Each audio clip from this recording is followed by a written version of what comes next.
গত জুনে মধ্যপ্রাচ্যে এমন একটি সংঘাতের ছাপ পড়েছে যা কেবল দুটি দেশের নয়, পুরো অঞ্চলের কূটনৈতিক ভারসাম্যকে প্রভাবিত করেছে। ইরান এবং ইসরায়েলের মধ্যে ১২ দিনের তীব্র সংঘাত ঘটেছে। এই সময়ে ইরানের মিসাইল সক্ষমতা ইসরায়েলের কাছে হাড়ে হাড়ে অনুভূত হয়েছে।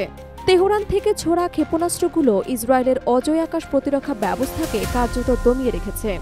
মাটির নিচের বোম শেল্টারে লাখ লাখ ইসরায়েলি আশ্রয় নিলেও ক্ষেপণাস্ত্রের তাণ্ডবের কারণে দেশটির গুরুত্বপূর্ণ অবকাঠামো ব্যাপকভাবে ক্ষতিগ্রস্ত হয়েছে। বিশ্লেষকরা মনে করছেন, এই সংঘাত ইরানের সামরিক শক্তি এবং কৌশলগত দক্ষতার পরিচয় বহন করেছে। সংঘাতের সময় এককভাবে ইসরায়েল ইরানকে থামাতে সক্ষম হলেও দীর্ঘদিনের মিত্র যুক্তরাষ্ট্র কার্যকর ভূমিকা রাখতে ব্যর্থ হয়। এই পরিস্থিতি ইরানের প্রতিরক্ষা কৌশল এবং সামরিক দক্ষতা আন্তর্জাতিক পর্যায়ে তুলে ধরেছে। ইরানের সামরিক বাহিনীর প্রধান জেনারেল হাতামি দেশীয় প্রতিরক্ষা শিল্প দিবস উপলক্ষে জানান, গত ১২ দিনের যুদ্ধে ইরানের জাতীয় ঐক্য শত্রুর উপর প্রমাণিত হয়েছে। তাদের বাহিনী শত্রুদের অসৎ উদ্দেশ্যগুলো ব্যর্থ করতে সক্ষম হয়েছে। তিনি আরও সতর্ক করে জানান, যে কোনো আগ্রাসনের বিরুদ্ধে ইরান সম্পূর্ণ শক্তি দিয়ে জবাব দিতে প্রস্তুত। সংঘাতের সময় ইসরায়েল এবং যুক্তরাষ্ট্র ইরানে কিছু পরমাণু স্থাপনায় হামলা চালালেও নির্দিষ্ট লক্ষ্য অর্জন করতে ব্যর্থ হয়। ইরান ইতোমধ্যে পরমাণু অস্ত্র তৈরির জন্য প্রয়োজনীয় ইউরেনিয়াম এবং সরঞ্জাম নিরাপদে সরিয়ে ফেলেছিল। দেশের বিজ্ঞানীরা যথাযথভাবে জ্ঞান সংরক্ষণ করেছিলেন, যা মেরামতের মাধ্যমে দ্রুত পুনঃস্থাপন সম্ভব। ফলে ইরান এখনও পরমাণু অস্ত্র তৈরি করার সক্ষমতা বজায় রেখেছেন। সংঘাতের পরবর্তী সময়ে ইসরায়েল এবং যুক্তরাষ্ট্র পুনরায় হামলা চালানোর পরিকল্পনা করছে। কিন্তু জেনারেল হাতামি উল্লেখ করেছেন, ইরানের প্রতিরক্ষা ব্যবস্থা স্বাধীন এবং শক্তিশালী।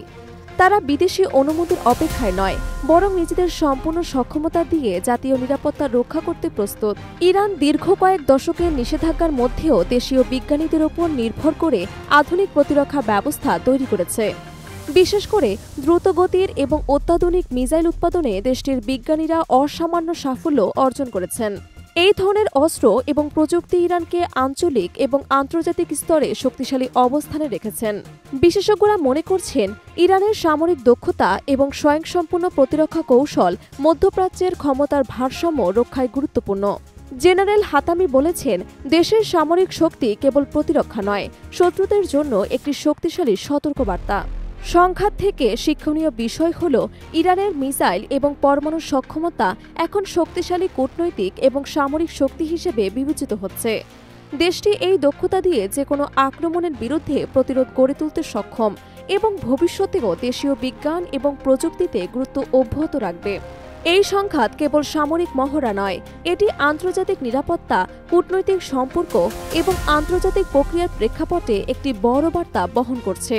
মধ্যপ্রাচ্যের শক্তির ভারসাম্য, নিরাপত্তা এবং কূটনৈতিক চাপের ক্ষেত্রে ইরান এখন উল্লেখযোগ্য স্থান দখল করেছে।